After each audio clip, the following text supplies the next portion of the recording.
pond is one of the hardest working pieces of infrastructure that we've got on the farm. It supports wildlife, fish. It's a water source for fire protection. It's one of the most valuable resources on a ranch.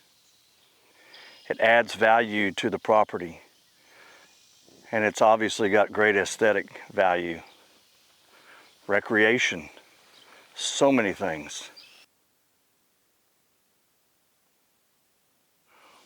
Some people ask me, just what is a good pond versus a bad pond? And obviously it takes water to have a good pond, so you've got to have good watershed. You've got to have good water quality. One of the hallmarks of good water quality is tea-stained water. So it's a stained water, but not a murky water. It's water that you can see through somewhat, but not all the way. In fact, there's a disc test that uses a black and white disc, and you put it into the water until the point that you can no longer make it out, no longer see it clearly. And that's where you can determine your inches of clarity.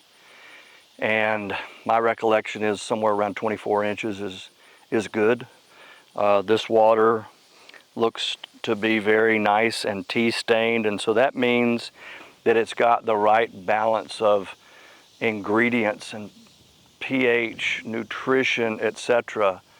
to be a good habitat for the fish, to be a healthy pond that can continue to bring oxygen to the fish and so forth. And oxygen, especially in late summer, becomes a big issue where the heat causes the oxygen not to be as easily saturated in the water, and some ponds will need some type of a supplementary oxygenation, aeration. So that might be in the form of a pump, something like you'd see in an aquarium, just the bubblers, or it may be a fountain that forms oxygenation, but that's something that can be tested for. But anyway, back to the question of, good pond, bad pond.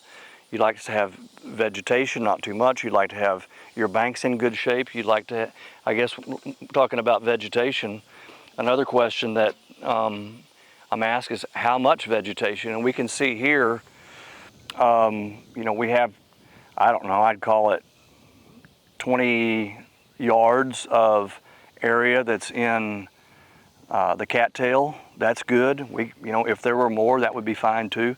At a certain point, it starts to impede your access to the bank, and it may have to be controlled if you're doing fishing from the bank. But in between all those stalks and inside the water is great fish habitat. That's where the smaller fish can hide from the bigger fish, gives them a chance to live, to breed, to grow, etc. And then here we also see a good growth of lily pads, and these are exceptional where they create shade, cool the water down, create a habitat for other forms of life such as frogs that end up becoming food for bass in many cases, but it also creates a place for bass to hang out and hide. They are predatory fish, and so they hide until they see something that's attracting their attention for a meal, and they approach it very quickly and eat it. So it gives them some cover for hiding, and so it's all around, it's good to have. However, we wouldn't want it on the whole pond, and so there's certain conditions that we'd have to control the amount of vegetation, and so that can be done with mechanical methods, it can be done with chemical methods, maybe it's a combination of the two.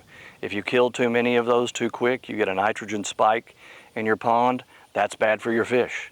The nitrogen spike can kill fish, and dead fish create more of a nitrogen spike, so you can take a bad problem and make it worse if it's not managed properly.